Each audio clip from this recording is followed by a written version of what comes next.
it falls to me as director of the Warburg to say a quick and warm hello and welcome to another curatorial conversation. Now a long-running partnership between the Warburg Institute and the Association for Art History, where we take visitors behind the scenes of temporary exhibitions, permanent galleries, and even projects involving entire museums. This has been a big year for the last of those categories. We were just talking about the fact that our last event in this series featured the Frick's reopening after the long-awaited renovation by Annabelle Seldorf. And many of us here in London, of course, have been celebrating the work of the same architect at the National Gallery, marking its reopening for the 200th anniversary. Hope you'll all get a chance to see that. Maybe we can persuade someone to come and talk to us about that big project. But this evening, we're really delighted to have the director of V&A East, perhaps the biggest museum project since, I'm pushing it here, but the Great Exhibition of 1851, arguably.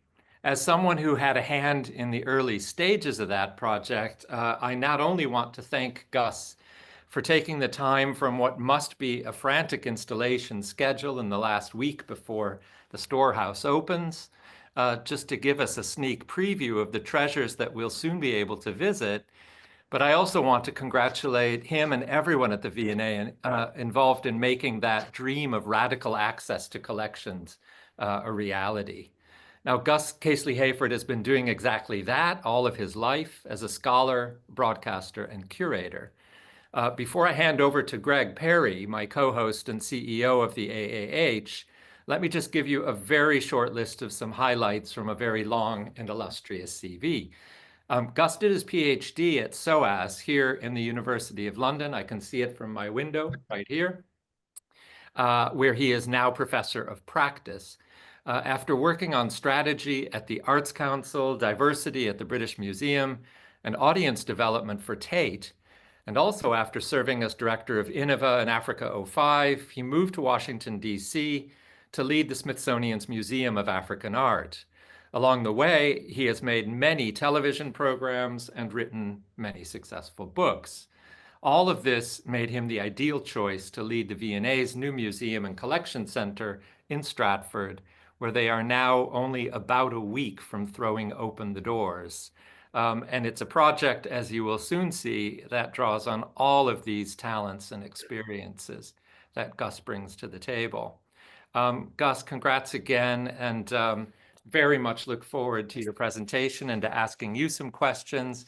And then after that, everyone in the audience will have a chance to ask questions as well.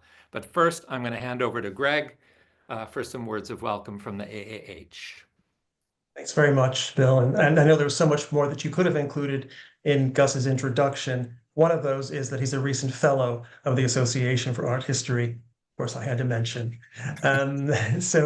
This program, as Bill mentioned, is a great collaboration between the association and the Warburg Institute, and it comes as a part of our curatorial initiative at the association, in which which has several objectives. One is to promote and advocate for the value of curatorial work and bring that to bear to the public. We just announced our curatorial prizes, in fact, for exhibitions and publications only on Friday.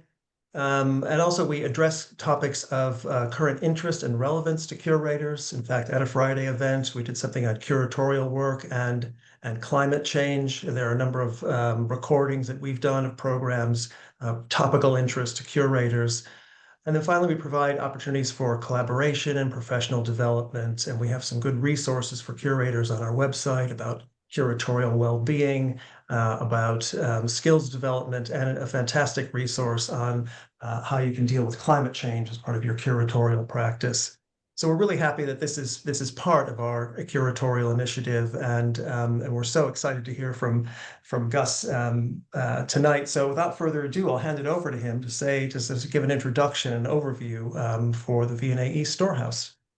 Thank you so much. Thank you, Greg. Thank you, Bill. And what a great pleasure and privilege it is to be here. And as Bill was saying, that we are now only about a week away from the opening, and I am so excited. It's such a privilege to be part of this project. I mean, it's more than a decade actually in the dreaming, in the making, in the incredible sort of work of many hundreds of people across the V&A and beyond who wanted to realize this project. And I feel enormously privileged to have been part of the last 4 or 5 years of this project's history. I'm actually this year celebrating my 25th year in the sector. And I've got to admit that for a good chunk of that, at least probably the first 20 years, I didn't believe a lot of the progress that we have made, particularly around areas of diversity, equity, the sort of the legacies of colonialism and empire, the ways in which we've kind of begun to question curatorial narrative and kind of wider sort of approaches to art history. That for much of my career, that I have felt that a lot of the kind of critical areas and issues that underpin the things that really drove me, that I very much felt like um, I was in a very much of a minority voice in many of the larger institutions. Um, and what V&A East offered was an opportunity to address some of those things, um, and to do it in one of the most interesting collections, a collection that is 170 years old, but which also tells the story not just of Britain, but of its relationship, particularly to empire, to enslavement, to the global South, to issues that kind of connect us to our story of industrialization through the lens of making. It's a really, truly fascinating collection, but which is interfaced by an awful lot of very complex and contentious issues. And rather than seeing that as being a problem, I think it sets for us an opportunity to really think about how we engage with our histories and how we engage with a lot of issues that particularly um, younger people feel are really preying on their minds. Um, I joined the V&A just as the pandemic broke out. It was also that moment, as I'm sure you'll remember, with the sort of the kind of explosion of the kind of Black Lives Matters movement. We just had the kind of Me Too, but also around us that there was a much more serious conversation about issues of sustainability. Um, and it did feel like, as a sector, that many of the issues that we had spoken about for a long period of time, that there was a feeling that this was the moment when we really needed to begin to buckle down and to address them. And so I came into my role and enormously excited by this opportunity of building a new team, but also to trying to work with this incredible team to realize this amazing vision of bringing this substantive part of the V&A collection, 280,000 objects that tell 5,000 years of the story of human creativity, from the old collection store in West London to a brand new space in East London. And it's a gorgeous space. I mean, as you'll see in this computer render, that it is big and open and light. And this is a building that has been designed by Liz Diller, one of the greatest architects working at the moment. And she's conceived a building which does a huge amount of the heavy conceptual lifting for us in creating something which is open, engaging, that places you as you enter in the very center of the collection. Could we go on to the next slide, please? And you'll see from the way in which she has created this sort of architectural metaphor that she has cut a cube through the center of the building. This was a building that had been used during the Olympics for broadcast, huge, about the size of a football stadium. And she cut a tennis court sized cube through the center of the building and has placed the collection all around the visitor and created glass floors and glass balustrades so that you feel like you are at the very center of the collection. If you pirouette round, you see the greater part of that 280,000 object collections around you, above you, beneath you. It is quite something to behold. Could we go on to the next slide, please? And when I came back, and this was the moment of pandemic, and this feeling that there was a real opportunity for the sector to embrace this moment in which there was a huge shift in expectation, particularly for the under 30s. And how would we deliver an institution that spoke to that opportunity, that honored this incredible collection, that created something that felt like it was of the moment, but also also timelessly resonant? How are we going to do that? And one of the people that I kind of turn to quite often when I have, you know, kind of big kind of questions around sort of art history is Magdalena Dundo, a dear friend of mine. And I went to visit her in her home in Surrey, and we sat down and we talked. And one of the things that she kind of, you know, told me is that she, like many people during the pandemic, had been unwell. And she had been seriously unwell. That this was an illness that had left her kind of with issues of text of her finger tactility, that she had lost the sense of touch in her fingers. And you know, as a potter, you can imagine how scary that was. And she sat down with me and talked to me in quite emotional terms about the importance not just of her practice when she was feeling very down, but also of the importance of making to her lives, of how making was so fundamental to who she is as a person. And when I was going home, could we go to the next slide, please? I thought about how making is this fundamental thing that we all have a relationship to before we can walk or talk, that we all possess that drive, that need to make.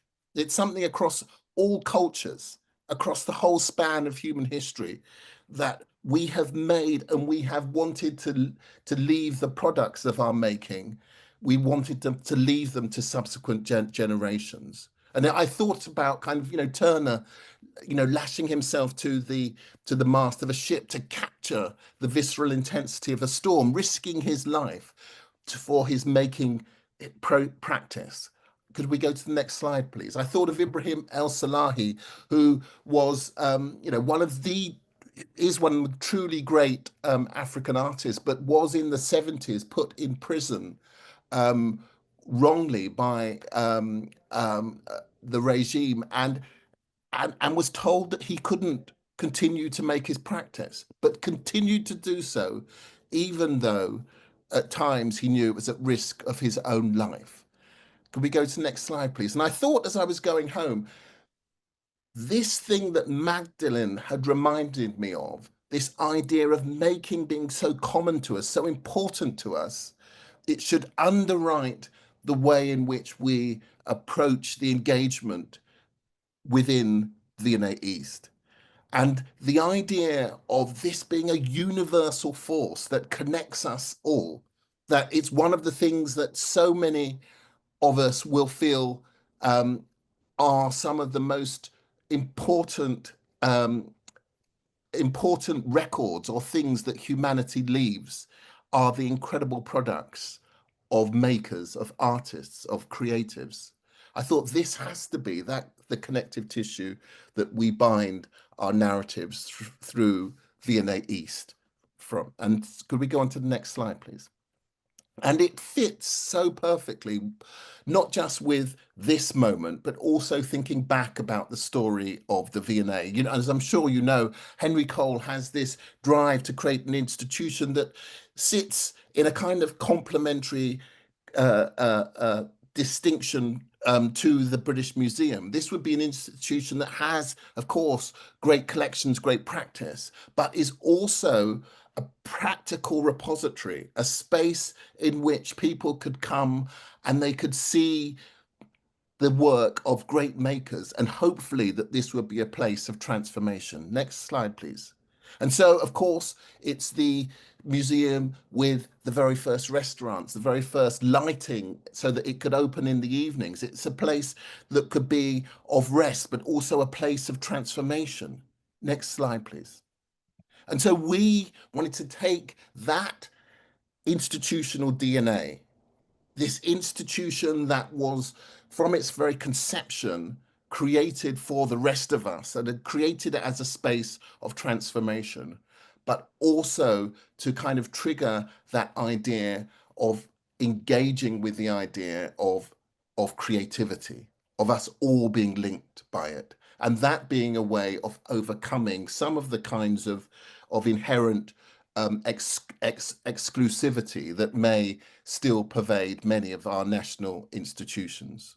And the site where our new space is at the nexus of four of the most kind of culturally disinvested boroughs in London. That these are institutions that, of course, they kind of create their own culture, and they have given us some of the kind of greatest artists and creatives that this country's ever seen. And this is the place where Yinka Shonibari does, you know, creates his practice, where David Bailey was born. But simultaneously, it has not had national provision, that this was a space, an area of London that has been woefully underserved by state-sponsored cultural provision. Could we go to the next slide, please? And so the idea was, on the Olympic Park, at the nexus of these four boroughs, that we would invest in something new that spoke to all of those sorts of principles of inclusion, of opportunity, but which did it in ways that we hoped would really trigger the imaginations of a younger, more diverse audience than any other national museum. And so this is the site. You can see the old Olympic stadium. It will be on that little peninsula that sticks out in the center of this image, just above where the swimming baths are, and just on the right hand side you'll see what is the huge shopping centre, which is at Stratford Westfield. Could we go on to the next slide, please? And so this is what was envisaged. Not just the V&A, which is the smallest of the buildings, which is our museum, which will be built alongside the collection store, but also UAL, a new London College of Fashion, bringing together most of its different faculties, BBC, a space in which its orchestras could come together with recording studios and auditoria, Sadler's Wells as well, new dance studios, spaces for kind of practice, and also dedicated to hip hop and urban dance. And if you were to stand where this render was created and to pivot round, you'd see UCL's new campus as well, with centers of making. So this is a new kind of area which is connected by the idea of making and opportunity. Next slide, please. And so within our space, that we wanted to then dynamize those ideas, to make sure that it actually spoke to a younger generation, attracted them in, that it gave them the opportunities that they so kind of richly deserve. Next slide, please. And the collection, I mean, it is a collection that has been built over the last 170 years, and it speaks to that complexity of history in all the ways that you might imagine. That it is the story of empire. It does kind of in many ways connect to all of the sorts of contentious and complex and difficult periods of our history, and we did not want to shy away from that. So in our presentation, in our narratives, in many of the kinds of ways that people will interface with the collection, that we wanted to make sure that those kinds of dialogues and issues were very present. Next slide, please. And some of the things that we can display in this incredible space for the very first time are truly astonishing. I mean, this is Natalia Goncharova's backdrop for the 1926 production of Stravinsky's Firebird. And it is exquisite, but it was also so large that it was very, very difficult to display before we had this building, that we have the space not just to display these huge backdrops, which this is like the size of a row of houses, but also to rotate them. Next slide, please. This, Frank Lloyd Wright's office for Kaufman, which is truly, truly one of the most exquisite things in our collection. We could not just display it, but we can display it with all of its furniture, the rugs, and even I went to see it just last week, and there is many of his collections of ornaments, and you really do have a sense like that Kaufman has just left the room. It's absolutely glorious, and it's the first time that we've been able to do this, and to have interiors, to have objects on display in ways that people can just see and engage with and interact with. Next slide, please. Or the Agra colonnade as well. This huge slab of masonry, which is inlaid with in the most exquisite way, that we have completely reconstructed it, and it sits beneath our glass floor in the central auditorium, and it looks truly exquisite, but around it we can tell the stories of making that help us to understand how all of those traditions of inlay and marquetry, how they actually came to be. It's absolutely beautiful. Next slide, please. And then Robin Hood Gardens, this magnificently kind of brutal but wonderful piece of architecture, that sat as the front facade of one of the most iconic blocks of flats in East London until relatively recently. And its history, both from the perspective of architects, but also from the perspective of the people who lived in it, is something that we can explore, that we have actually now got a segment of the facade which has been engineered into the very fabric of our building, and around it and within it we can tell the stories of what it was like to live in it, what it was like to construct it, of the ways in which that story of modernist architecture did not turn out in ways that we had dreamed. Next slide, please. And then we're acquiring work like this wonderful piece by Kehinde Wiley. It's a portrait of a young woman that he saw in an East London market. And it tells the sorts of stories that we want to be telling as we go forward, and with the sorts of subjects that we think are really important to our narrative. Next slide, please.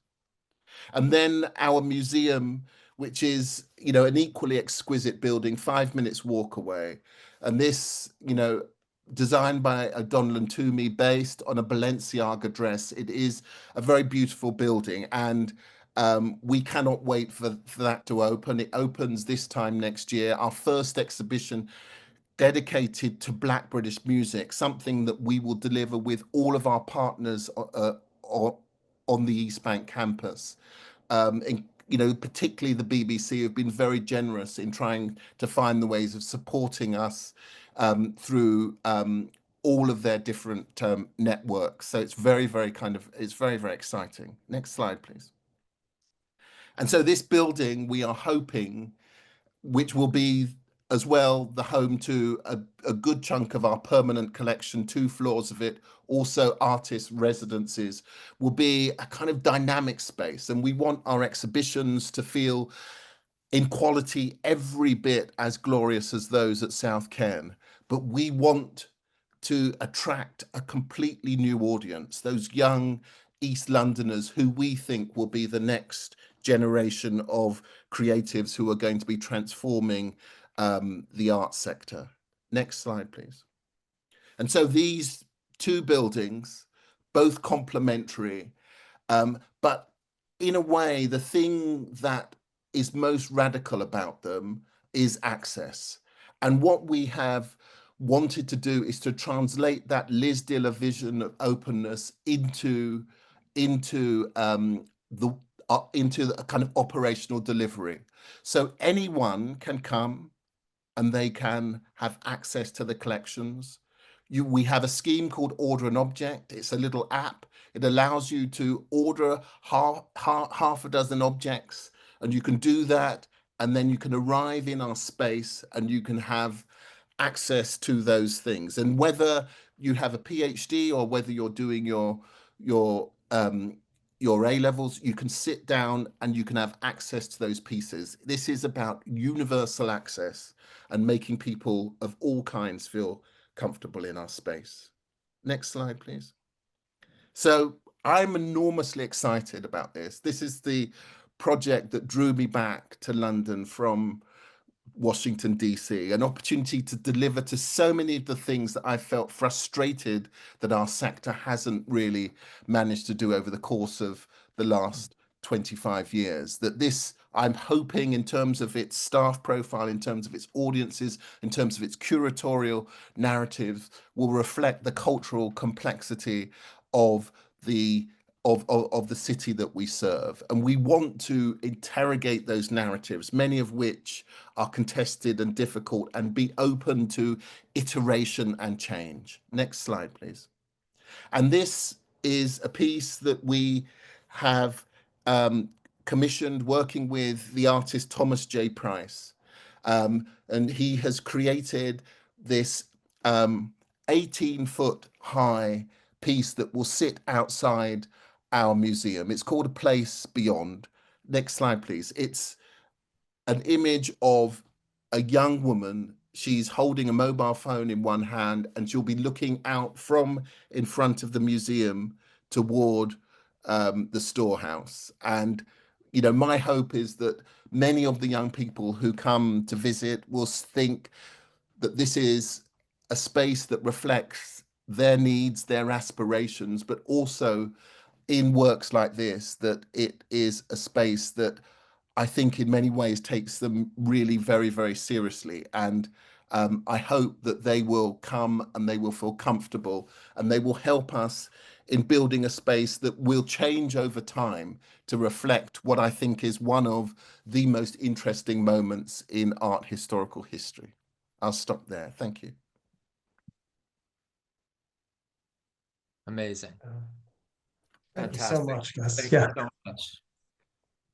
That's tremendously exciting, and I can't wait for this to open and be another major attraction in what is already a city full of wonderful cultural attractions. But what a great addition to what London has to offer.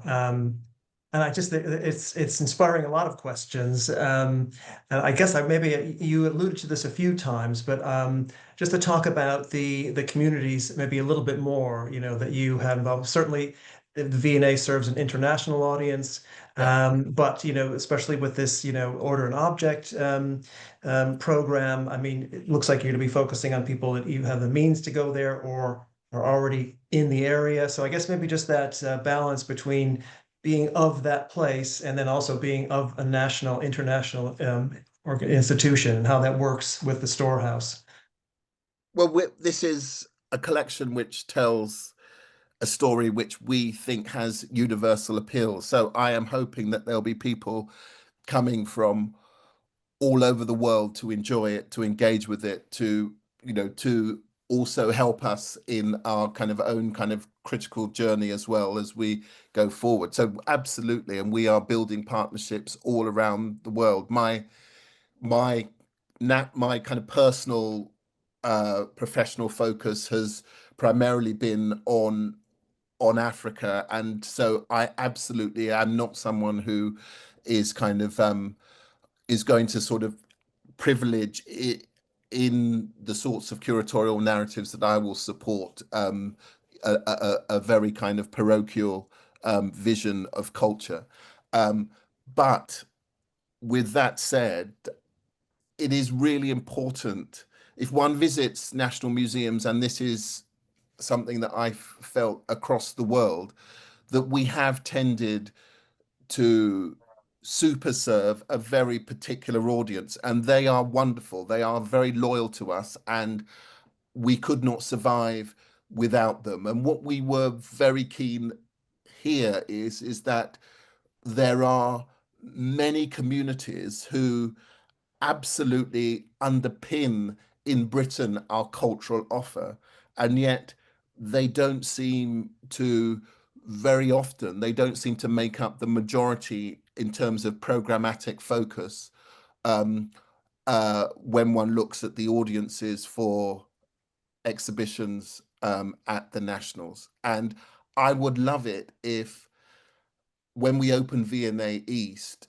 that the people who come to visit, that they look like the sorts of people that you see on a London tube, and that you sit down in London tube and it feels so kind of culturally dynamic, you know, the varieties of people and the ages of people that you don't generally see in national museums, um, is something which we should feel concerned about. And so in moving east, one of the things that we are keen on is that we reflect that cultural complexity. And going out, one of the things I have tried to do myself is to get out into the communities and ask those young people what it is that they want. And I have personally visited more than 80 schools and spoken to many tens of thousands of young people in the 4 boroughs that surround our sites, and taken with me some of those glorious objects in our collections. And in part, you know, I've been absolutely kind of delighted and inspired and really kind of just heartened by those interactions. But I've also been left feeling just somewhat sad, because many of those people have perceived what many people, particularly of color, I think, feel about national museums is the ways in which we have created um, we've created through programmatic choices um, boundaries between the core audience and new audiences. And it may well be that we do program for those new audiences occasionally, and we do it incredibly well. But it shouldn't be that those visitors, when they visit, that they feel somehow like they are a special audience who is being particularly catered for on that special, you know, we want to create a space that feels truly inclusive. And to do that, we are in our marketing, in the way in which we speak, that we want to focus on that particular audience, younger, more diverse than any other national museum. And that's not, and that isn't something which is abstract. That is something which is done because we want to get to the audiences that sit in those 4 boroughs, and they are those populations, simply younger and more diverse. So if we are to reflect those audiences, then we will need to do something that has not been done by a national museum before. So that's the reason why I speak in those terms. And that, you know, we as generally as the sorts of people who visit national museums anyway, and we do so with comfort, and we feel, you know, we feel very confident in those spaces. We will put on the shows, we will have the collections that will mean that everyone feels welcome. But I pretty much feel assured that those people will come.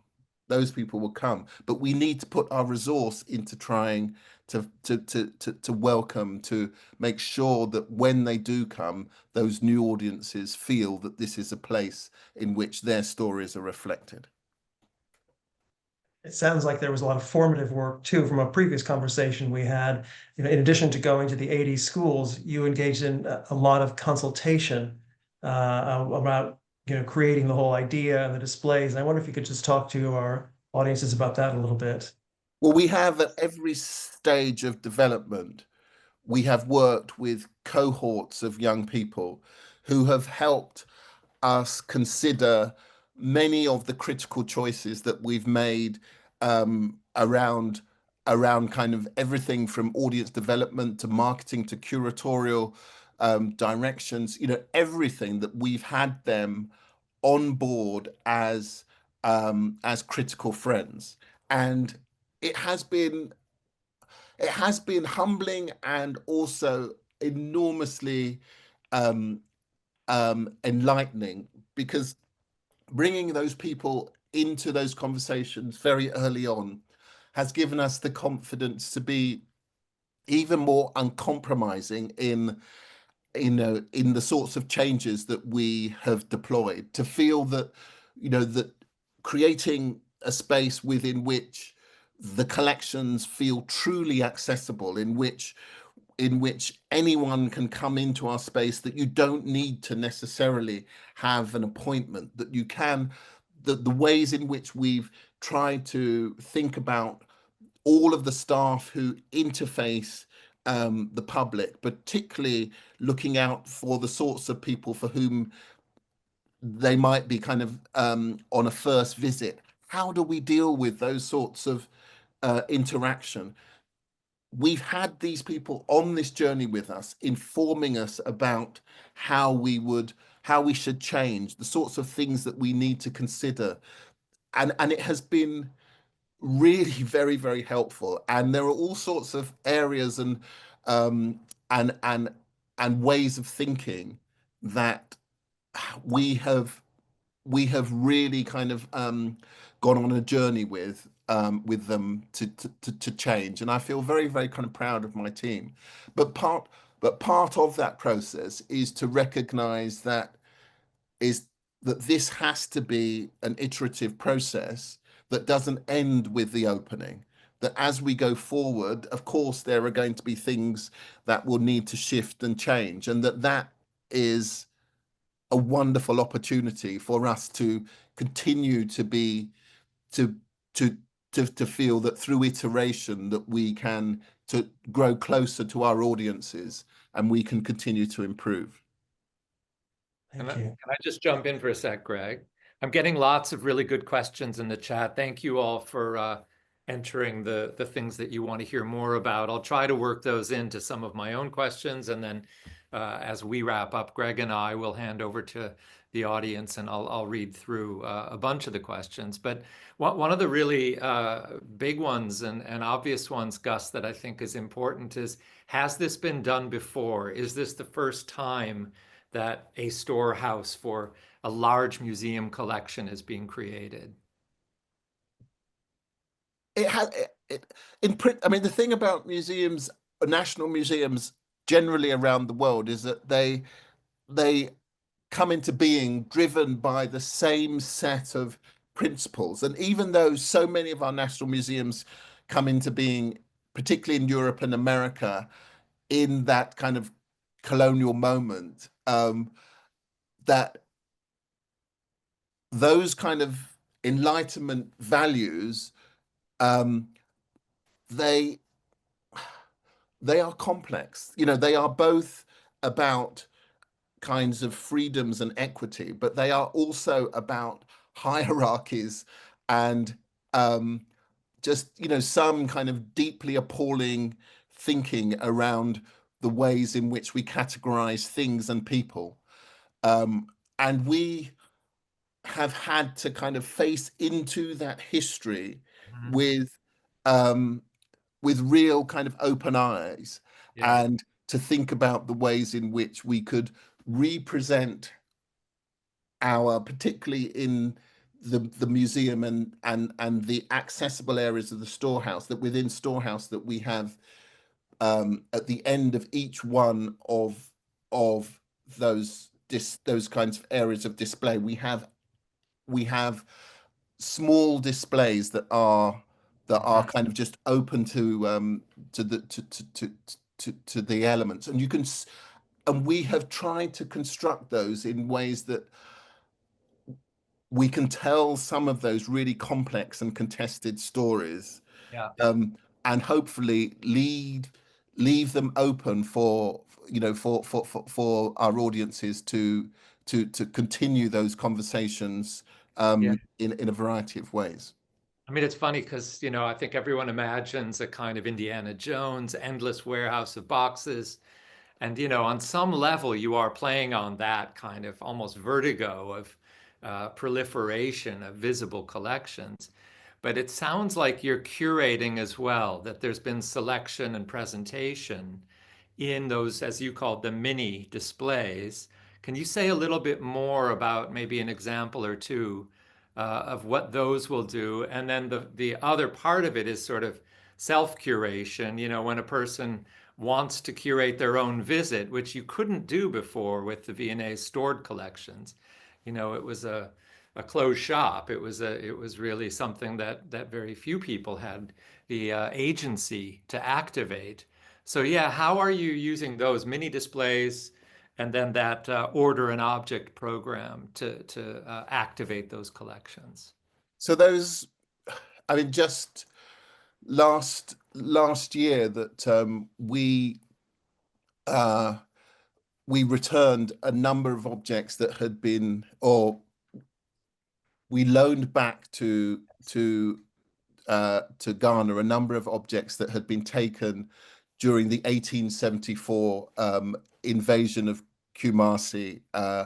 Um, uh, these were some of the most incredible lost wax gold pieces, and they have sat in our collection, for a number of years. They have been on display in South Kensington, but we have, of course, had to deal with that wider context of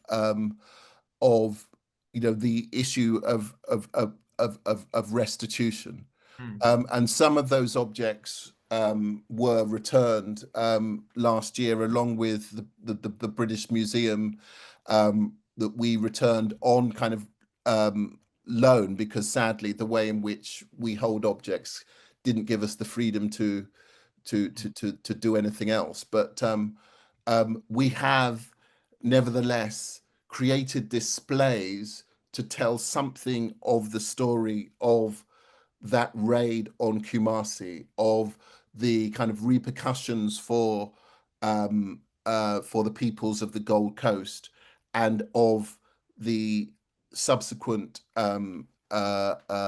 return of those objects. And so to deal head on with some of those stories, I think has been it's been complex, but it's also been cathartic, I think, for us. And we look forward to being able to kind of to deal with some of those sorts of nutty things as we go forward. And indeed, before those objects were returned, one of the objects that I took into the schools that I visited and that was seen by many tens of thousands of young people was one of those amazing lost wax gold pieces.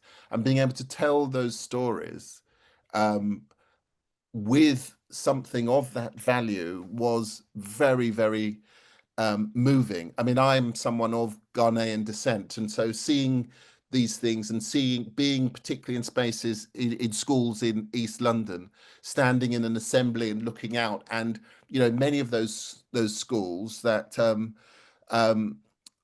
they the majority of the students are students who probably in some way, shape or form can have genealogical links that link them to peoples of the global south, and many to stories of empire.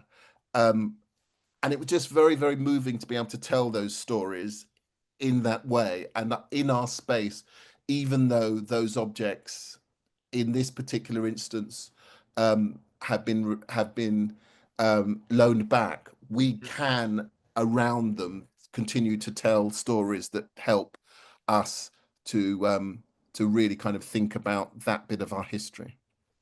Nice. And then just this order and object thing, I think a lot of people in the chat are intrigued about how that works, whether you have to pay. You don't have to pay, completely free. And you know, it's we have an app, and if you go online, the scheme went live last week, so you can order things for when the space opens. You know, handfuls of objects that that you can order, and they will be brought out to you. I mean, I'm sure many of you visited like the British Library, but it will be like that. But we want to create a space within which anyone could feel comfortable and be able to engage with that process. And but we will have tours.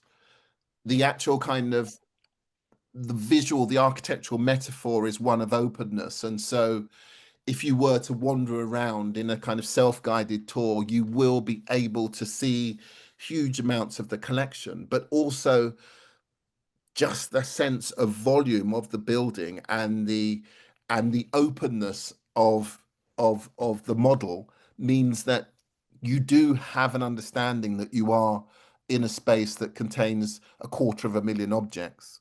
And I only learned how to swim as an adult, and I can remember swimming out beyond my depth and looking down for the very first time and having that sense of being, not in three dimensions, in three dimensions, but being able to actually look down as well. And that feeling of floating is something that you really do feel in our space, but rather than being surrounded by water, but being surrounded by one of the truly great collections. And that as a metaphor that Liz Diller has offered us is a fantastic way of thinking of the collection, that this is a space within which it's not about us presenting a didactic narrative. You as the public, who are the ultimate owners of this collection, are the core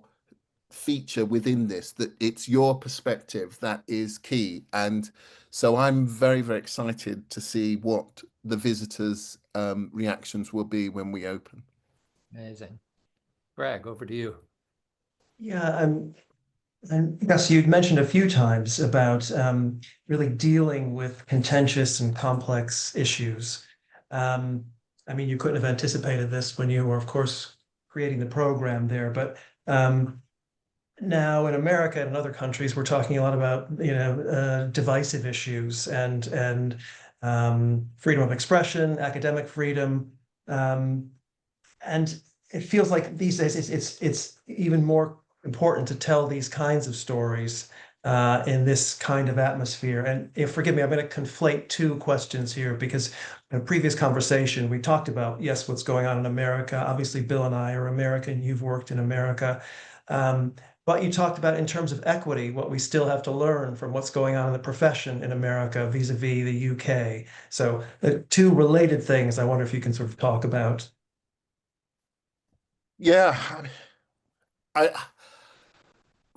I think for a lot of my career that and as I continue even today, that sense of frustration that we are a sector of truly wonderful people that I kind of I think almost all of my friendship circle are people within my sector, and I love the people within my sector, but somehow we've worked within a sector that has been so slow in embracing the opportunities for change. And there are very, very few national institutions that reflect the demographic complexity of the peoples that we serve.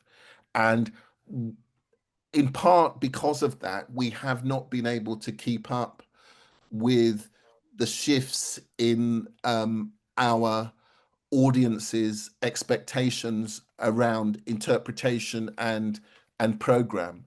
And we have a model which works incredibly well. I think in Britain we have, in my mind, probably the best museum sector on earth. And one looks at the exhibitions, and I think personally that they are of pretty much peerless quality. But we need to now find the ways in which we can engage broader audiences in enjoying those things. I mean, it just has to be that this sector, which is so good at so many things, that we now deal with this thing that we have talked about for the whole course of my career, but we haven't really got to terms with. And I've tried to feed into a whole number of different programs around curatorial diversity over many, many kind of years, but we haven't built the momentum that has created the change that we would like to see. And particularly kind of as you get further up the hierarchy, it really isn't good. And I think that holds us back. It's an impediment to our delivery. And I pray that at East, where we've been able to build a new team, that we can that we do demonstrate that in terms of the kind of the demographic profile of our teams. And I pray that we can sustain that as we go forward, because for many people of color, and indeed kind of um, you know many other kinds of minority, that over the long haul, working in big institutions can have a kind of emotional cost that means that there is a level of attrition in those particular groups that means that even with concerted effort, that the proportions of those groups diminishes even after particular interventions have been put in place. So I want to try in every way that I can to make V&A East an exemplar of that shift. And I look to other sectors which have got things better, have done more, and it is amazing. I mean, if you think about in areas of sport, of how diverse those teams are, in which it is based upon excellence. And we in the arts should be doing the same, as indeed in academia. And, I pray that in this moment that we can embrace that as an opportunity. And we see politically what the alternative might be. It's a scary moment in which we as a sector need to step up and stand up and demonstrate that the things that we've spoken about, that we are prepared to stand behind. And I just think it's scary, but it's an exciting opportunity for us to make the changes that we've spoken about, but we haven't really delivered. And I hope V&A East can play a really important part in that.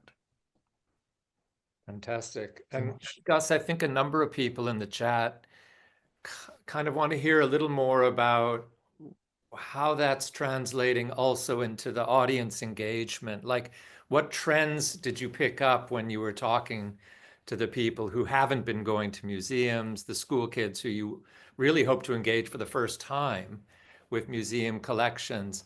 And what kind of actual programming are you doing that will bring them in and make them part of what you're talking about? Yeah, and we want to get that younger demographic, and they they aren't just creative, but they are also kind of, in most part, that they desperately want change, and they feel so disappointed um, with us as a generation. And um, what they want is the tools to craft their own destinies, to be able to reshape things, and that's around a whole range of different areas in terms of thinking about issues of sustainability, but also in terms of things about digital possibilities and the technologies that surround that. So they want to get involved in V&A East and to use it as a point of inspiration, a kind of a source book within which they can look back, but they can project forward and be part of something in which they are crafting an alternative future narrative. And I have I have absolutely loved getting out there and talking to those younger people, but they want to kind of navigate the future on their own terms. And I hope that what V&A East is not so didactic that um, it actually compromises any of those young people's kind of aspirations or wishes to get involved, but that at the same time, it offers the kinds of structures that means that it can give them the pathways into opportunity. I think about someone like kind of David Bailey, who grows up in East London, or Alexander McQueen, who grows up in, just a few miles from where V&A East is, and the struggles that they had to endure in the early parts of their careers, that we want to be there on those young people's sides as kind of companions. I mean, I think about my own kind of first visits to museums and feeling literally like an alien. And I want to be there to make those young people to feel this is your space, feel confident in it, and to help us to craft it into what you would like. And so our first exhibition, called The Music is Black, is the story of the last 120 years of the musical contributions of Black people to this country. And effectively, it's not a story just of kind of Black communities. This is our story. This is one of the few cultural areas in which there is connective tissue that draws us all together. And we are so excited to be delivering that with, the BBC, UCL, Sadler's Wells, London College of Fashion, all of us kind of working together to make it feel really accessible, but also as a route into fashion, into music, into performance, into production, into dance, that we want this to feel like it is a dynamic set of opportunities, but also simultaneously that the people that you love, that you idolize, those kinds of heroes that seem like they are other, these will be the spaces where you can get access to them, be close to them, to hear about their stories, to hear about their struggles, to hear about how they transcended those struggles. And we hope to give those young people the spaces within which they can possibly begin to take some fledgling steps by way of their own creative path. So I'm really excited about this, and I'm hoping that it will create a model for us of future engagement in which we can display kind of excellence, and we can display, stories of people who have done incredible things, but simultaneously that we create the route for someone coming new into our space, into a sector, to feel that that might be a possibility for them. Amazing. That's super inspiring. Is making actually part of the programming then? Are you putting workshops? Are you showing makers? You're showing the museum itself as making? Making is the underpinning, it's the underpinning fabric that weaves everything together. I mean, as I began, that making is the universal. I mean, that so much of what is so appalling about politics at this moment is the ways in which people are making divisions between us. And so much of that is around culture and identity, the very terrain within which we operate. And so the beauty of making is that the drive to make, or the drive, or the appreciation of making skills, or of incredible things that have been made by skilled hands, that those are things which are universal, you know, across time and across geography. There are things that we all have in common. And so Storehouse is this incredible repository of some of the finest objects that have ever been created. And we have sewn that together through this narrative of making and makers. And in our museum, our first two floors that they have our permanent collection, and the lens through which we underpin the narratives on those in those collections is about makers and making. And that is very, very deliberate, because it is the idea that these things didn't land from another planet, that they are the result of hard work, of practice, of endeavor, and of sacrifice. And that there are paths in which you, as a visitor, even as someone inexperienced, can begin to take similar kinds of steps. And we are blessed by being on a campus with London College of Fashion, with UCL, with a number of other universities and cultural institutions, that we hope the young people, particularly of East London, this area that has given us so many brilliant cultural, creative geniuses, but so many of whom had to fight so hard to get their first chances. So we want to be there on their side as a consortium of institutions that can offer them a bit of a leg up, to be their friends, to be on their side. And, you know, it's great if they come in and they push back and they tell us you've got this wrong. We want to be there, and where we can, to listen and to change and to iterate. But the critical thing is that we want those young people to feel at home. And the thing that you do when you're at home is that you relax. And when you relax, that's the best state in which you can create and be imaginative. And that's what we want to happen at V&A East. That's actually a good segue to one of the questions that's come in the chat, which is around precisely how you make particularly neurodiverse people, or people who aren't used to seeing so many extraordinary objects at home. Are there physical arrangements or logistical strategies that you guys have been developing to, to accommodate people who might find that overwhelming? Yeah, I'm Well, just.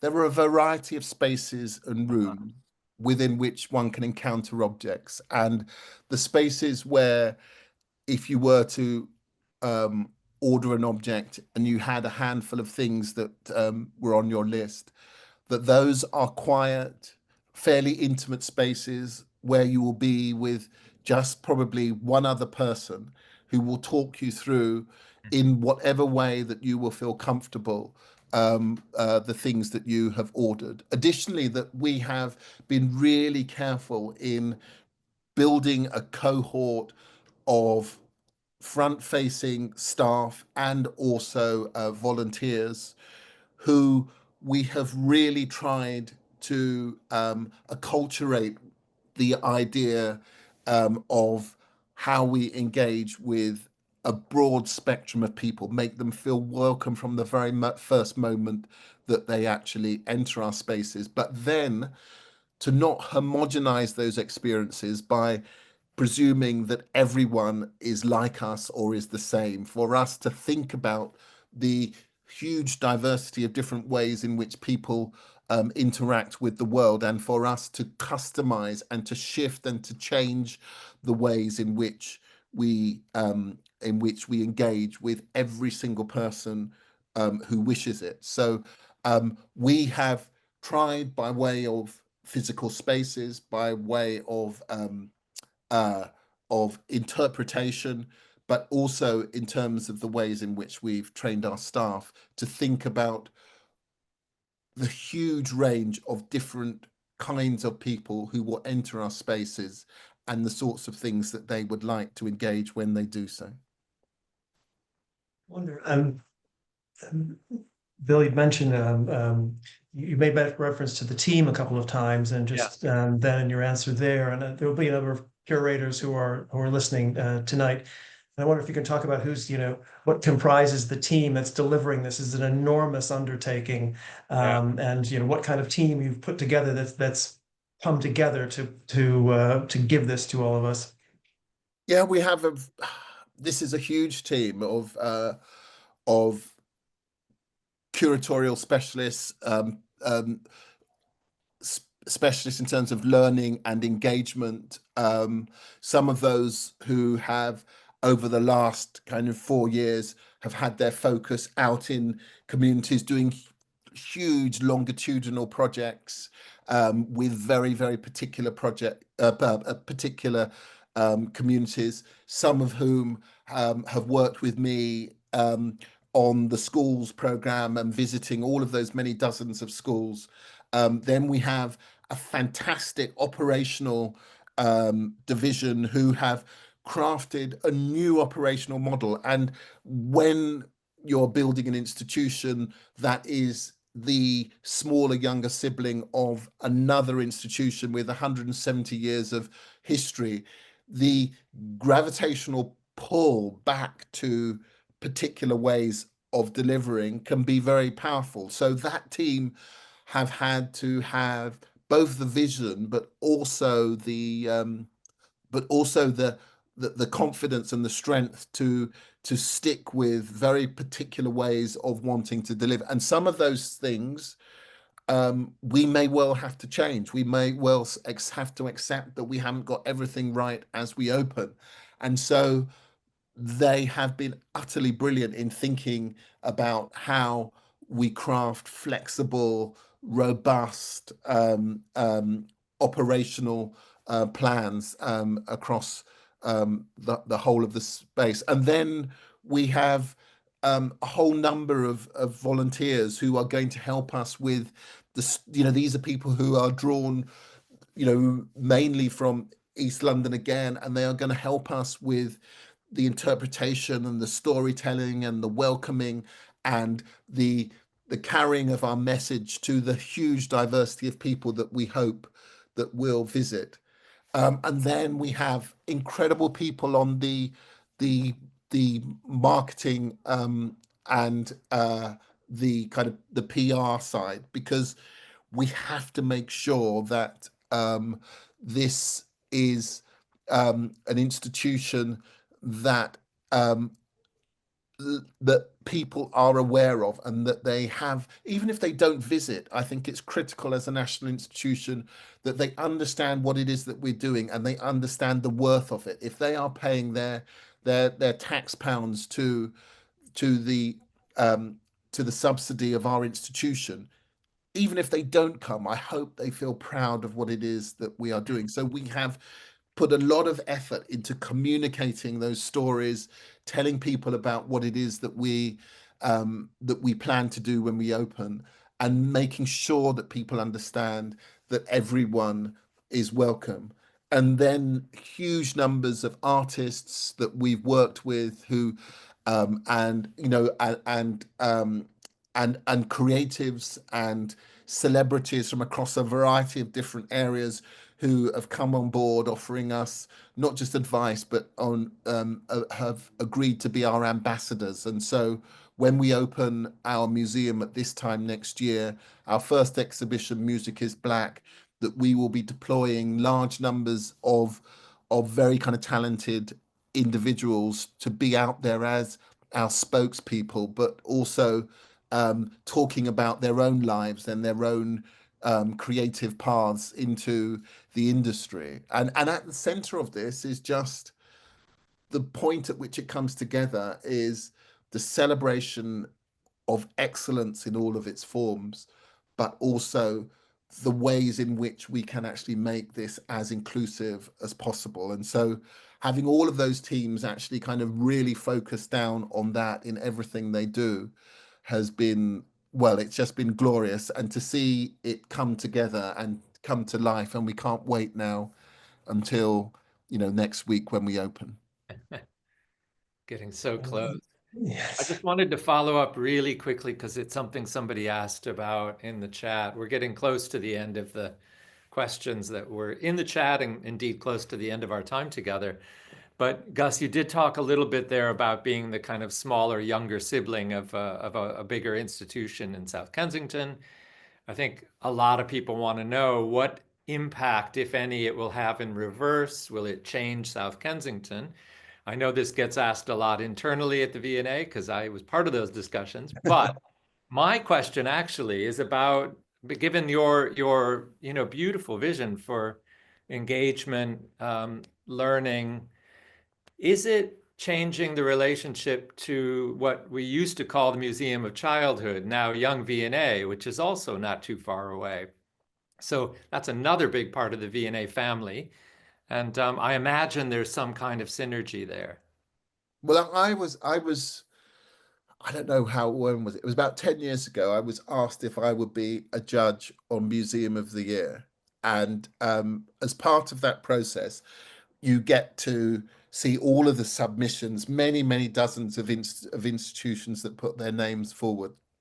And it really is kind of a way of really understanding the diversity of museums within this country, but also the sheer quality of museum delivery.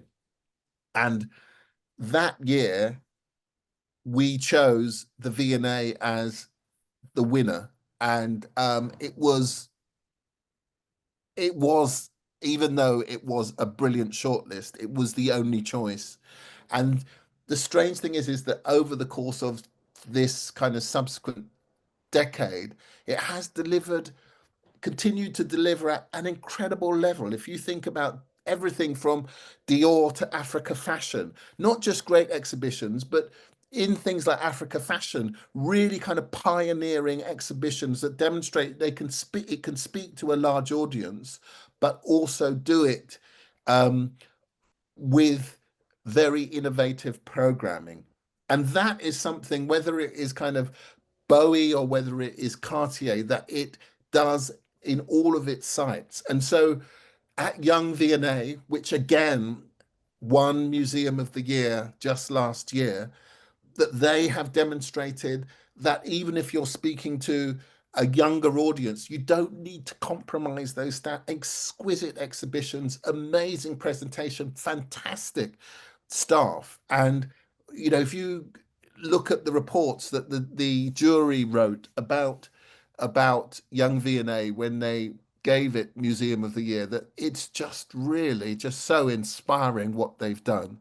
And so every bit of the V&A is delivering to that idea of excellence and also access, of getting to those audiences in ways that really speak to the heart and to the soul and to the intellect. And so I feel enormously proud to be crafting within that family a new institution that will speak to the woefully underserved younger adult generation, and to find the ways of giving them program that is every bit as good as um, as Dior and Cartier, every bit as engaging as the incredible work that is done by Young V&A, but also that speaks to their futures. This is a generation that look to our politics. They look generally to our media and they say, "You've forgotten us. Mm. You've taken us for granted.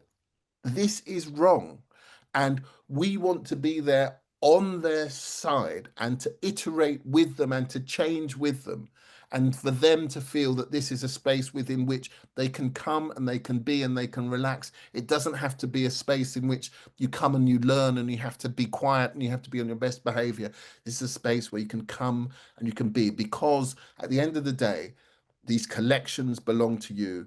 We are paid by government to serve the British public to the very kind of best of our ability. And I feel very proud to work for the V&A family, and it sets a bar really high if one's going to create a new institution with that V&A above the door. That what is it going to be like? But then also for a generation that feel generally pretty kind of skeptical about the sort of lot that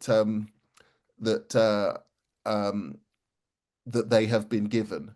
How do we build something that feels really deeply kind of engaged and inspiring and accessible to them? And so we've had to, in part, craft something new.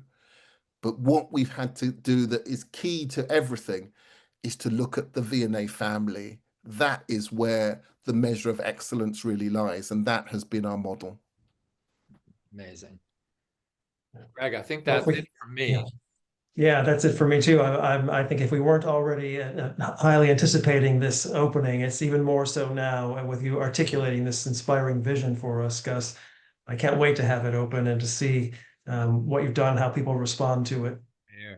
Well, thank you, and thank you both. I mean, you're both kind of heroes in different ways of me, and you know that the sort of excellence that you have kind of both demonstrated in different ways are, I hope, going to be mirrored in some of the things that we do, because we are additionally an academic institution, one that has kind of real rigor underpinning it, and Yeah. we depend on art historians to tell those stories, to innovate, to investigate, to interrogate, and ask those difficult questions, but also to give us the answers as well. So we really look forward to working not just with both of you, but to all of the kind of wonderful people who've listened this evening as well, because this is, you know, building museums. It's a team sport, and you know, we're blessed within our sector with very generous and talented people, but we really kind of want to find the ways of working with as many as